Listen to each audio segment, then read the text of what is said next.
there were a couple places that made an impact. I think one was Georgia, the country of Georgia, that you want to get back to, and there was one other country right there with it. I think that you really enjoyed. Azerbaijan, Turkey. Yeah. Turkey was Okay, incredible. Turkey. Yeah. What if somebody asked us like, "Hey, what's the favorite place you've ever been, or what's the most impactful you want to get?" You've been to a lot of them. Yeah.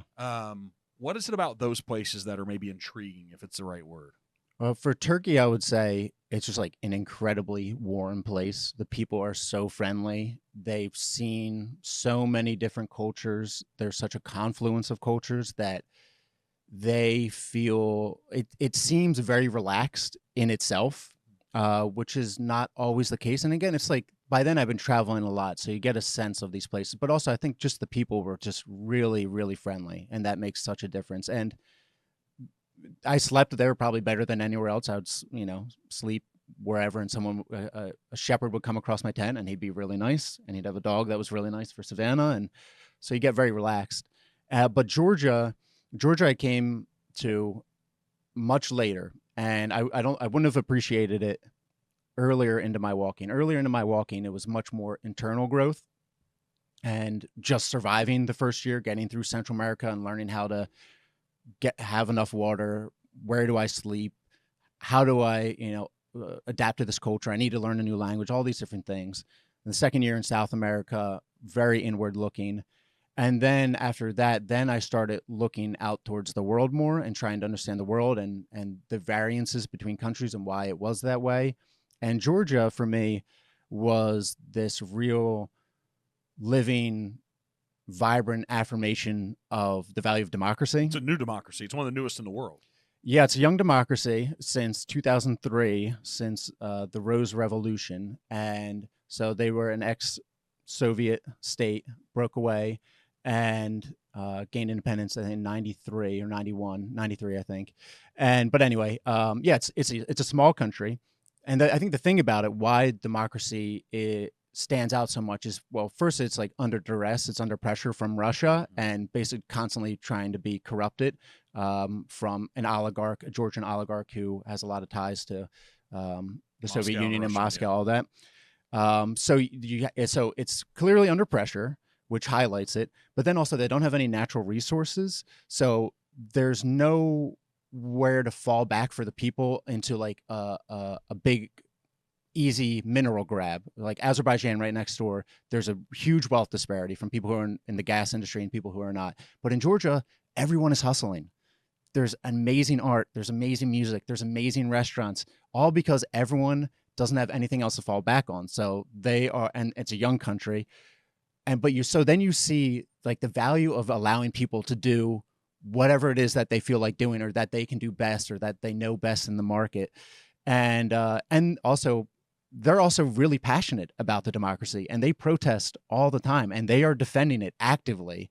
And there's people over there probably protesting right now. Yeah. Right now. As we speak. So yeah, it was really transformative for me. And also by then I had passed through a few times where I went from a democracy into an autocracy or dictatorship. And there's just a feeling that's very different going from one to the other. And it's hard to describe. It's very subtle, but it's very pervasive. And just the conversations are a little bit withheld. Yeah, a little bit constrained. And everything just feels a little bit tighter. And then when you get into a democracy, you just relax a little bit. And I think, when I was in Georgia, that was the first time I really saw it with such clarity and saw the value of like good systems in place. How many places did you walk through? Like probably the Darien Gap and stuff, which is what? Didn't do the Darien Gap. Why not? No, I'm not that kind of adventurer. A little dangerous. I'm a suburbanite. I'm a New Jersey suburbanite. It's one of the. It's in Central America, right? It's one of the only places where the land masses they're not connected in any way. It's just massive, just forest. Yeah, like brackish jungle, basically. Yeah. There's actually a lot of people crossing it now from Venezuela, which is like, that's crazy. So how do you get around when you were traveling the world, when you were walking the world? How do you go around something like that? Oh, there I just like fly in between continents. I would fly or boat. Yeah, so I ended in Panama City, and then I flew to Bogota, and then I ended in Montevideo. Flew up there. So I took a ferry down to Morocco from Spain, and then a ferry from Tunisia to Italy, and then the only continent that I crossed on foot was from Europe to Asia, and I crossed the Bosphorus Bridge, and I became the first private citizen allowed to cross that bridge. And so I was like massive news in Turkey. I was like national news. Why'd you get to do it? One of my followers hooked me up with her father, who used to run a tourist agency in Istanbul, now is like a hotelier. And he put me up in his hotel, and I told him, I'm just going to like ferry over across the Bosphorus. And he said, no, it's not going to do it. We're like, I'm going to get you across this bridge. And so we went to the mayor's office. We were like sending out letters. We were talking to all these different people. And eventually we figured out who basically can like make the call there. And it was like the head of transport of Turkey. And I just messaged him on Facebook, and he said, yeah, just be there in between like 6 a.m, 7 a.m, and we'll, make it happen. And then there's a lot of news coverage about it, because usually it's like vital infrastructure. So it's only military, I guess, on there, or, politicians. I was the first. Does it go into China? What's it? No, it just goes into Asia.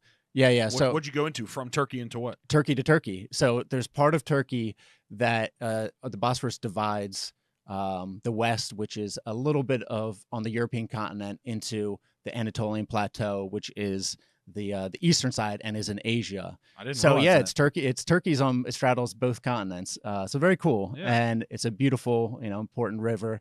But yeah, that was crazy where I got into Turkey, and then as I was walking along the Black Sea, I would get to these towns, and they'd contact me in advance, and like some of them had like a band playing when I was entering, and they would like present me with like tourist officers to show me around. So that's maybe another reason why I love Turkey so much. You were a star, right? Yeah.